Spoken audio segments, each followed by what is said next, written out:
Di Indonesia perasaan nggak ada yang belum ngalahin dia. Ya? Udah latihan kemana aja? Aku denger sih dia di luar negeri ya, Pak. Oh, ini dari umur berapa dia dilatih?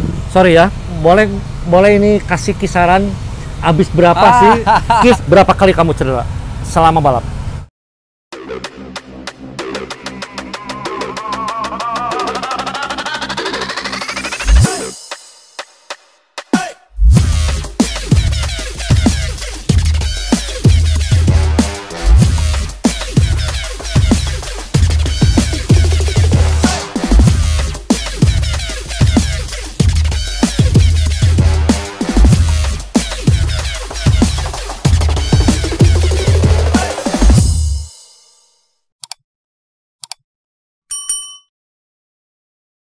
Oh, ini kayaknya ada Pintor ini. Iya, ada Pintor. Ini motor penguasa jawara nasional ini. Mau mainnya berapa? Main jam Masih lama? Oh, ini kebetulan ada Del Pintornya, guys. Misi ya, boleh masuk?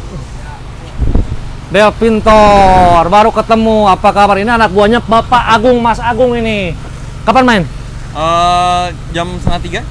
Di Indonesia perasaan nggak ada yang belum ngalahin dia. Kecuali diri dia sendiri yang bisa mengalahkan. Betul? Iyalah ya. Enggak ada. Ngabret terus. Belum ada rekor kamu hat-trick terus kayaknya belum ada kalah. Enggak Itu lah. apa ramuannya? Ini pembalap Astra Honda Racing Team.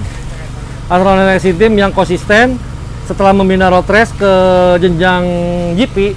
Ini kayaknya Del Pintor lagi dididik ke arah sana ya. Iya, betul. Ya. Ya, kita mau insya Allah lah mengarah ke MXGP. Kamu balap udah berapa lama? Selama yang aku ingat deh kayaknya udah 13 tahun. 13 tahun? Ya. Udah latihan kemana aja? Aku denger sih dia di luar negeri ya, Pak. Dulu pernah ke Spanyol, Belanda, terus sempat di Prancis juga. Spanyol, Belanda, Prancis, guys. Ya. Tuh. Itu biaya siapa? Kenapa? Biayanya dari mana? Banyak dari support dari orang tua sih. Orang tua. Sama yang sekarang, alhamdulillah udah 2 tahun ini sama Astra Honda. Sama Astra Honda. Ya. Aku dengar karena aku juga balap sama Astra Motor Racing Team. Kalau Del Pintor sama Astra Honda Racing Team ya. Beda-beda tipis lah sama-sama Astra ya. Ya. Pak, gimana awal mulanya melatih Del Pintor sampai saat ini yang bisa mengalahkan tuh cuman hanya boleh Pak sedikit bentar. Bisa mengalahkan tuh kayaknya kalau menurut saya kan ngamati di sosmed nih. Kalau saya sama-sama Astra. Iya. Kalau menurut saya di Indonesia ini belum ada yang bisa ngalahin. Hanya diri dia sendiri yang bisa ngalahin. Gimana sih bisa nyepainnya awalnya? Dari umur berapa dia dilatih? Nggak diciptain, dikenalin dari umur 7 tahun. 7 tahun. Sekarang umur? 20. 20 tahun. Iya. Dari umur 7 tahun. Katanya ke luar negeri pertama di sekolahin umur berapa? Umur 12 tahun di Amerika. Berapa lama? 3 bulan. 3 bulan? 3 bulan. 3 bulan. Terus kemana lagi? Kemudian di Australia. Australia? Kemudian yang menetap sekarang yang rutin itu di Eropa. Sekarang di Eropa? Iya. Di Eropa sekarang? Masih? Rutin setiap tahun kita berangkat. Setiap tahun. Selama berapa lama? Sudah hampir tahun kelima ini. Ya, ini tahun kelima. Wes. Sorry ya. Boleh ini kasih kisaran abis berapa sih? Kisaran aja. Menciptakan seorang Del Pintor ini abis berapa? Yang pasti lebih murah Sebelum dari sama road race. Lebih murah dari road race? Enggak. Kalau road race sih saya untuk riset motornya emang puyeng ya, pala ya. Ini kan tapi kan sama aja riset si pembalapnya. Tapi kan kalau motocross itu hanya besar di awal aja. Oh. Beli motor, kemudian udah. Tapi kan maintenance apa Del Pintor ngelatih latihannya lebih atau ke apa? rider sih memang betul. Lebih ke rider ya. Tapi kan tetap aja motor juga suspensinya Ya, beda juga ya. Ya, Ibarat kayak naik Grand Max sama naik Mercy katanya bener ya kalau yang udah bisa. ya. Kalau tadi saya pakai nyobain 3 lap di sini napas baru pertama kali saya nyobain ini. Iya. Lompat. Aduh. Kalau kamu kan udah bisa. Iya. Tapi ya semua juga perlu proses, semua perlu bukan hanya instan. Oke, orang bisa bilang instan itu gampang gitu. Semua perlu proses ya, perjuangan. Betul. Ngomong-ngomong satu lagi nih, sorry nih, bukannya ini luka lama. Berapa kali kamu cedera selama balap? Kayaknya ini udah jahitan nih, kelihatan nih ya. Ini udah pasti nih, satu. Mungkin yang besar 1, 2, 3 aja kayak. Apa aja? Ini patah clavicola. Ini gue pernah patah sama yang lepas bahu. Tapi kalau kaki apa masih aman? Nah, dan aman. Ya, Dan ya, harus aman lah. Dan yang nggak ada yang ngeganggu buat kayak movement atau buat olahraga, semua masih aman semua gerak. Mantap, mantap, mantap. Ya mungkin segitu dulu. Ya Pak, sukses Terima kasih. terus Terima untuk kasih. Bapak sama Del Pintor, sukses terus pokoknya. Salam sama Pak Agung, pokoknya kalau ada Pak Agung saya kesini lagi nih. Siap, siap. Saya harus sambung sama Pak Agung ini. On the way ya katanya. On the way, Pak Agung. Waduh, Pak Agung nih. Lambat ya.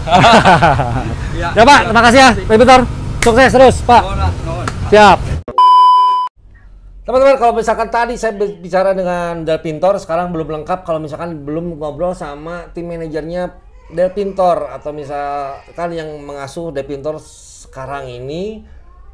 Kemarin saya sempat ketemu sih di sirkuit di Kerawang, cuman hanya keburu kepanasan, kecapean nih, tahu sendiri lelah banget itu mukanya.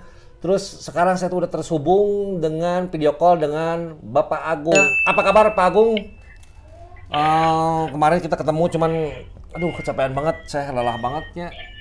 Pak Agung. Capek ya. Apa kabar Pak? Balap motocross capek ya kok. Hah? Ternyata capek ya, lebih enak di road race ya. Lebih baik di aspal, lompat-lompatnya pusing nggak? Pusing banget, aduh. Buat jalan dari pedok ke sirkuit aja capek kok, apalagi balapnya. Ya udah capek. Bener nggak? Udah itu debunya juga Pak. Aduh. Udahlah. Istimewa itu dikasih panas ya debu ya. Kasih hujan blesek-blesek ya. Ya sama aja, sama lebih capeknya juga, sama aja. Tapi ya namanya Hanya orang-orang tangguh kok balap motocross tuh. Pak Agung, Siap. saya pengen ngobrol-ngobrol tentang Del Pintor. Kenapa saya menarik bikin konten tentang Del Pintor? Karena saya rasa Del Pintor ini dalam beberapa tahun ini belum terkalahkan. Tiap race-nya itu juara 1. Nah, saya pengen tahu dapurnya itu apa sih gitu kan? Apa kesehariannya, apa segala macam. Pertama, pertanyaan saya, nemu Del Pintor ini di mana? Waduh, nemu ya. Ya, sebenarnya bisa dibilang nggak bisa bilang nemu juga sih. Maksudnya kita apa namanya saya kan di departemen motorsport di AHM. Ya. Kalau mulai 2010 kan kita touch di road race gitu. Nah, cuman ada beberapa tahun terakhir itu kita juga sempat studi tentang balap garuk tanah. Itu kan ya salah satu cabang motorsport juga. Ya. Kita studi ya balapnya seperti apa, tekniknya seperti apa, juga termasuk scouting atau pemantauan pembalap-pembalapnya juga. Sampai kemudian juga studi banding dengan tim-tim factory motocross di luar seperti apa, sampai akhirnya baru kita bisa eksekusi itu tahun 2019. Kita Astra Honda Racing Team membentuk tim motocross. Dan posisinya waktu itu juga memang Del Pintor udah masuk dalam bantuan atau talent kami gitu. Ya, ya. Kurang lebih seperti itu. Pak Agung, yang menarik di sini Ya. yang ingin saya bahas sesuai dengan ini, kok bisa ya tiap balap tuh tiap balap tuh tiap sekali balapnya itu kan 2 race ya. Tiap race itu ke 1 terus. Coba udah berapa lama coba ke 1 terus itu? Udah berapa kali balapan? Kalau waktu itu kan Del Pintor mulai bergabung dengan kami itu tahun 2019 pada waktu MXGP launchingnya waktu MXGP Palembang. Kemudian waktu itu 2019 dilanjutkan dengan balap nasional ya, Kejurnas kelas MX2. Waktu itu total ada 5 seri. 5 seri. Tiap seri 5 seri di tahun 2019. Tiap serinya ada 2 race. Berarti total setahun untuk Kejurnas itu ada 10 race. 10 race itu ke 1 terus. Hanya satu kali, hanya satu moto atau hanya satu race yang nggak podium. Pasti ada kendala, bukan karena ini kan, pasti ada kendala, bukan karena Del Pintornya kan, pasti ada teknis nih. Enggak. Betul kan? Itu pecah ban. Pecah ban? Iya. Gara-gara pecah ban doang dia nggak balap. Selain itu ke 1 terus kan? Iya. Nah, itu hebat, the best. Selamat untuk Astra ya sama Del Pintor. Kemarin juga di Bekasi itu ke satu lagi race 2-nya saya lihat dia sempat tertinggal sama rekan setimnya ya, sama si siapa? Zidan siapa? Ramzidan gitu ya. Tapi udah jauh tetap aja kena lagi. Apa sih Pak ramuannya atau misalkan caranya bisa membentuk pembalap seperti itu? Itu saya benar-benar hebat, the best gitu. Makanya saya tertarik bikin konten ini. Apa sih kesehariannya, apa yang dilakukan oleh dia? Boleh tahu nih dari tim manajernya apa yang dilakukan oleh pembalapnya. Kemarin saya nggak sempat nanya juga apa kesehariannya karena takut terlalu lama ngobrol karena Del Pintoro ini mau main pada saat itu. Jadi saya nggak terlalu banyak, makanya saya korek dari tim manajernya. Korek apa nih? Boleh lah, bagi-bagi ilmu. Siapa tahu kan ada pembalap-pembalap muda yang lain. Ini pun juga bukan rahasia lagi. Maksudnya udah publik udah tahu lah. Cuman nggak semua tahunnya cuman permukaan tahunnya cuman ada karena ada lama sekolah balap di luar negeri. Betul. Ya, kalau itu ya seperti itu aja. Tapi sebenarnya di situ ada hal-hal yang lebih esensial yang ya oke lah, ada baiknya kita share di sini biar semua juga pada tahu kan. Sehari-hari yang dilakukan oleh Adel, panggilannya Del Pintoro itu Adel ya teman-teman ya. Apa sih? Pada intinya justru kuncinya di situ kok. Ya. Di pola latihan sama pola hidup.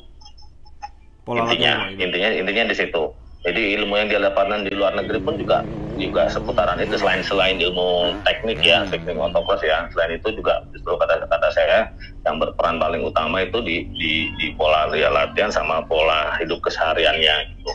Nah, kenapa bisa seperti itu bisa dibilang saya sih sampai sekarang masih belum nemu ya pembalap yang sedisiplin Del Pintoro gitu dalam segalanya. Ya. Misalnya dalam pola latihan pun juga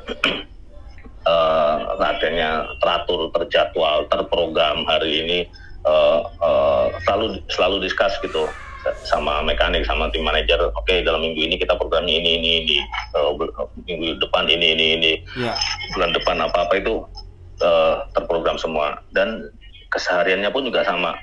Pola hidupnya dijaga, pola makannya dijaga, pola istirahatnya semua juga dijaga gitu.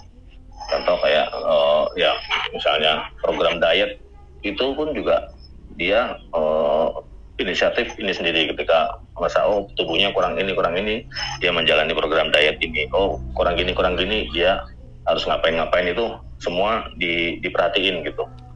Mantap. Kalau boleh tahu latihan motor seminggu berapa kali? Biasanya sih minimal 3 kali, seminggu 3 kali minimal. Tapi kalau menjelang balap itu biasanya kalau buat naikin intensitas itu ya bisa 4 sampai 5 kali jarang sih, biasanya 4 kali. Tapi tetap banyak diisi juga di latihan fisik. Kalau fisik ya bisa seminggu bisa 5 kali. Terus 4 sampai 5 kali. Ya oke. Setelah itu betul nggak sih bahwa motor, kalau saya kan di dunia road race ya pahamnya ya, terus motor cross itu baru kemarin, dan saya setelah pelajari bahwa kalau road race itu kan mahalnya risetnya di motor nih rata-ratanya ya. Di samping itu juga pembalap tetap harus disiplin. Kayaknya kalau kelihatannya kalau motor cross ini kan beli motor di awal, upgrade, setup, nggak terlalu banyak riset ke engine apa segala macam karena itu udah spesial engine dan memang udah spesial untuk motor balap ya. Bukan motor harian kita rubah kan, bedanya itu satu itu. Mungkin motor mahal di awal udah paling ganti-ganti part, maintenance part gitu. Yang paling mahal itu kan itu tadi ya, pembalapnya tersebut harus menjaga programnya tersebut. Itu yang mahalnya ya, latihannya, menjaga badannya semua. Itu ya menurut saya sih ya, betul nggak? Ya, kalau secara general ya seperti itu, karena ya bisa dibilang salah satu, kalau menurut saya pribadi nih, kalau menurut saya bedanya antara motocross dengan road race itu faktor vital untuk penentu kemenangan itu 70-80% di pembalap kalau di motocross. Ya. Bukan dalam artian sosok pembalap, bukan gitu. Gimana cara kita memprogram dia. Programnya. Pola latihannya apa segala macam itu kuncinya ada di pembalap. Tapi untuk ketika levelnya udah naik level tertentu, ya itu baru mesin bukan pegang kendali, mulai perlu diulik lagi gitu. Ya nggak bisa dipungkiri kalau masih level nasional atau Asia mungkin kayak suspensi mungkin pakai standar sih juga masih oke gitu. Tapi kalau udah sampai ke Grand Prix level dunia ya mau nggak mau harus pakai yang spesial spek gitu. Nah kalau yang itu pun juga ya akhirnya kalau bicara mahal nggak mahal ya gimana ya, ya namanya balap juga, ya kan. semua mahal. ya kok bisa bayangin aja kalau misalnya bisa dihitung kok itu sebenarnya nggak semata sebenarnya misalnya Ya semua benar bisa dihitung. latihan seminggu 3 kali atau 5 kali, sekali latihan misalnya berapa jam. Kalau motor es itu kan hitungannya mileage-nya kan per jam ya, ada hour meternya ya, hitungannya tiap berapa jam itu harus ngapain sampai limitnya berapa puluh jam itu mesin udah nggak bisa dipakai buat balap. Itu udah nggak direkomendasikan buat balap lah, udah intinya udah buang aja, ganti sebelondong mesin baru lagi. Berapa jam? Nah, dalam ya kalau rata-rata sih 20 jaman lah, itu maksimal banget. Waduh, 20 jam. Oke Kak, terakhir nih satu lagi pertanyaan. Apakah Astra Honda ini kan sekarang udah berhasil lah ya, bisa dikatakan berhasil lah daripada kompetitornya yang lain ya, membawa pembalap Indonesia ini ke jenjang balap dunia. Apakah mungkin? Atau misalkan ini, apakah emang udah di programnya motocross ini juga balap ke tanah ini akan membawa seperti itu ke jenjang balap dunia di Depintor ini? Ya, Depintor mengingat, aku potong. Depintor mengingat masih umur 21 tahun ya? Ya, betul, 21. Nah, masih panjang nih kayaknya ya. Apakah mungkin ke balap dunia nih? Membawa itu, cita-citanya Astra Honda nih? Ya, sebenarnya justru dari awal, wanti-wanti dari top manajemen kami itu intinya ya Astra Honda udah cukup berhasil membentuk penjenjangan untuk yang di road race ya, mulai paling basic racing school sampai ke jenjang Grand Prix, kejuaraan dunia ya, Eropa, dunia sudah berhasil. Nah, top manajemen nggak mau kalau motocross nggak bisa seperti itu, makanya mereka berharap juga untuk motocross bisa terwujud seperti itu. Nah, yang sedang kami lakukan sekarang juga sedang membangun tangga-tangga itu gitu. Memang butuh proses karena ada beberapa perbedaan kok antara pola yang di motocross sama yang di road race gitu. Ya. Salah satunya itu kalau level yang terdekat dengan MXGP, kalau MotoGP-nya motocross kan MXGP itu. Iya. Nah, patokan buat bisa naik ke MXGP-nya itu ada di IMX, di European Motocross. Istilahnya kalau di Europe itu udah bisa, karena si European Motocross sama MXGP itu bisa dibilang tingkat kesulitan, tingkat kompetisinya, standarisasi tracknya itu bahkan malah venue-nya sama dengan MotoGP, dengan MXGP. Cuman itu dipilih untuk seri-seri yang di Eropa aja. Jadi istilahnya, gampangnya, kalau bisa udah kompetitif di European MX, udah pasti kompetitif di MXGP, di Grand Prix-nya gitu. Ibarat CEV, kalau misalkan road race itu CEV sama MotoGP ya? Mirip-mirip ya? Cuman bedanya, kalau di road race itu di bawahnya CEV itu kan masih banyak program tuh. Ya, program. Ada Red Bull Rookies, ada Asia Talent, ada apa. Sedangkan di motocross ini nggak ada. Oh, nggak ada, langsung loncat. Nggak ada. Langsung loncat. Wadaw. Siap, Pak Agung. Udah panjang cukup juga. Jadi intinya kesimpulannya kalau saya tangkap ini, oke, Depintor pernah, tadi kemarin juga saya bicara, pernah sekolah ke Belanda, ke Perancis, Australia, Amerika. Intinya buat teman-teman, semua itu sekolah dapat ilmu, tapi harus dipraktekkan juga keseharian di sini di Indonesianya, betul nggak Pak? Ya, Jadi harus betul. dipraktekkan apa ilmu di sana, dipraktekkan di sini dan disiplin. Akhirnya Iya. bisa jadilah seorang Del Pintor. Disiplin sehari-harinya, disiplin pola hidupnya juga, latihannya rajin, apa segala macam semua ya. Kalau misalkan itu semua tidak, percuma kan. Banyak misalkan seumpama nih ngomong kasarnya, punya duit misalkan sekolah anaknya ke Amerika misalkan, tapi ya mohon maaf nih, misalkan seumpama ada yang balik lagi ke Indonesia tapi tidak dilaksanakan program itu, hasilnya bohong juga ya, apa Ya, nol juga betul. kan. Jadi intinya semua itu ya di samping sekolah belajar, intinya disiplin, latihan, dan program-program tersebut itu semua harus disiplin. Karena main motocross ini, waduh, ngeri ya. Ngeri segalanya. Pokoknya saya lihat Ya. kemarin seru banget. Intinya mantap. Ngomong-ngomong terakhir. Del Pintor ini 10 kali balapan. Sama kemarin berapa kali balapan berarti?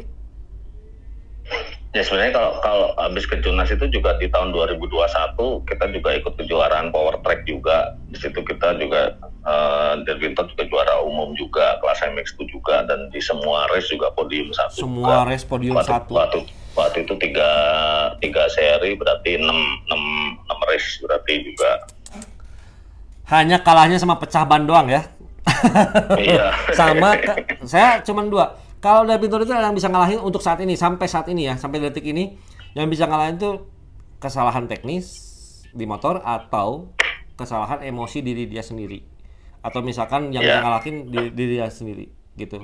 Ya mungkin nggak panjang lebar lagi, Pak Agung, mungkin ini juga udah panjang. Makasih juga ilmunya.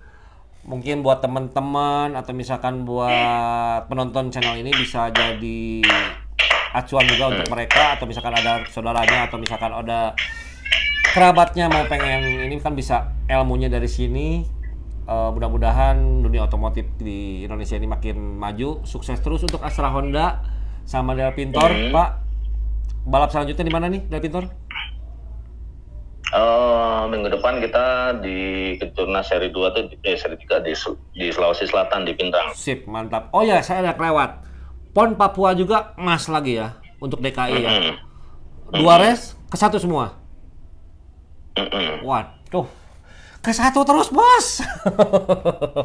Sip, mantap pokoknya. Ini kayaknya kalau ada rekor muri tahu, ini kayaknya kalau misalkan sampai 2 tahun ke depan balap nasional masih ke 1 terus, kayaknya masuk rekor muri Pak.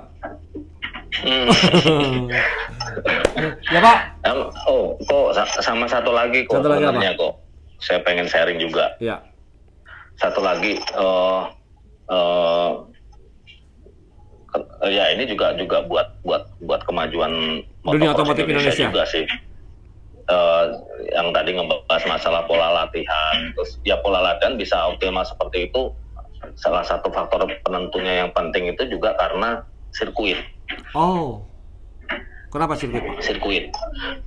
Sirkuitnya karena hampir bisa dibilang hampir semua sirkuit yang ada di Indonesia itu sebenarnya untuk sekarang ini udah nggak memenuhi standar internasional Grand Prix.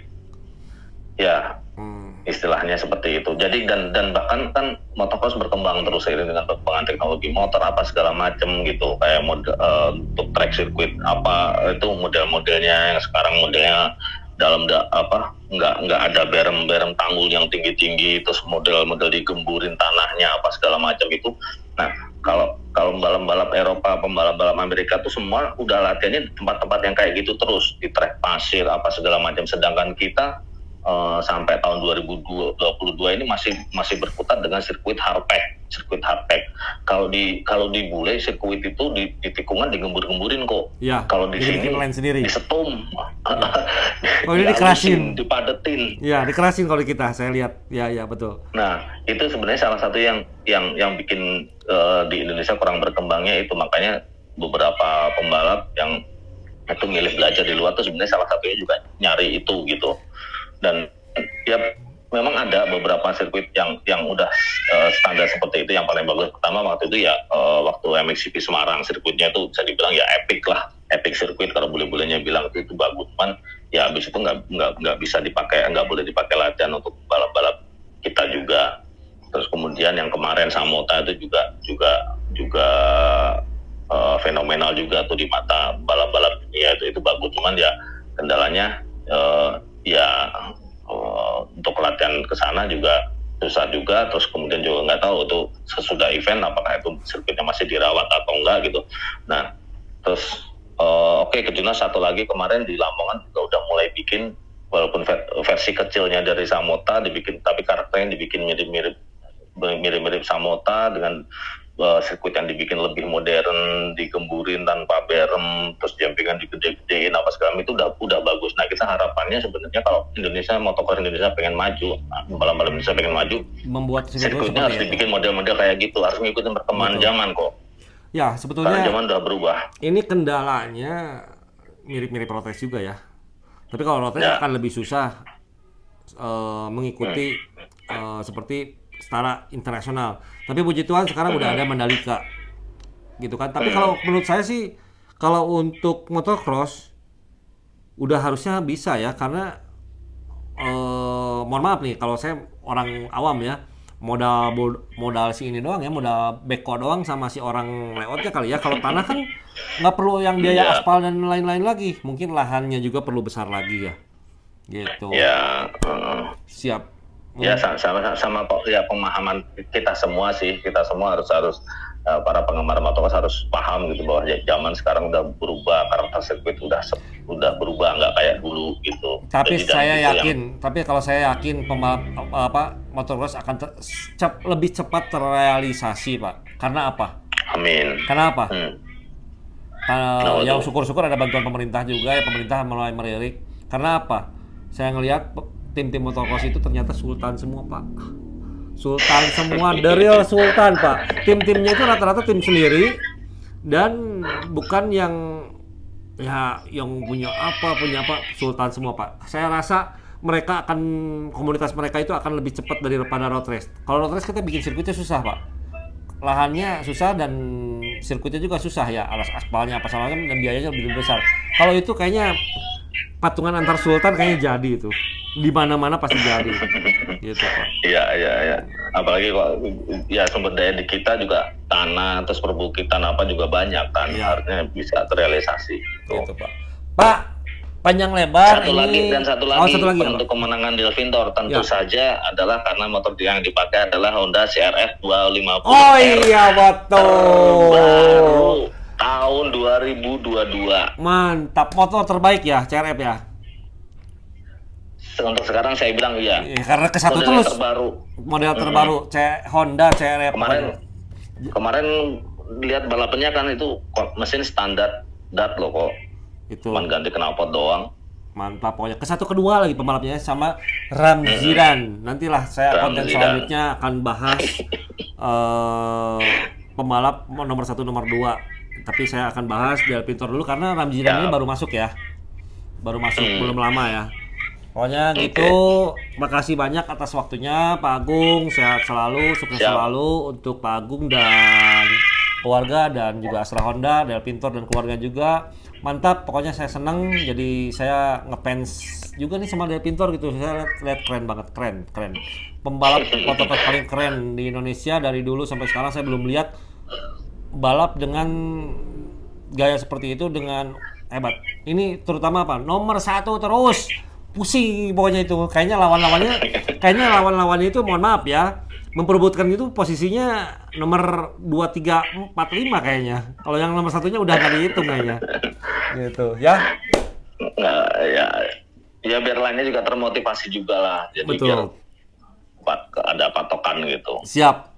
Mantap Pak Agung, pokoknya jangan lupa salam satu hati. Kita sama-sama Honda, kita sering ketemu di aspal. Makasih Pak Agung, ya sehat selalu. Mantap. Siap Koko, terima kasih banyak. Sampai ketemu juga di lintasan motocross berikutnya bersama teman-teman YouTuber yang lain. Ampun, nggak, napas. Loh, kok ampun. Napas, nggak kuat. Kemarin kan aku galonnya cuma pakai 1, berikutnya pakai 2. Nanti saya cariin sponsor balsem ya. Ya, pokoknya sip Pak Agung panjang banget ini. Tadinya mau ngobrol-ngobrol 5 menit, ini jadi 25 menit juga ini ya posisinya. Mantap, banyak ilmu di sini. Mungkin buat teman-teman juga atau saudara atau gimana bisa ikutilah semua program yang udah diberikan oleh Del Pintor dan Pak Agung ini pokoknya. Makasih Pak Agung udah terima Ya, udah siap, berbagi Pak Rudi. ilmunya. Ya, Sehat selalu. terima kasih banyak. Ya, sekali lagi Sehat salam. selalu. Salam satu hari. Oke, mantap.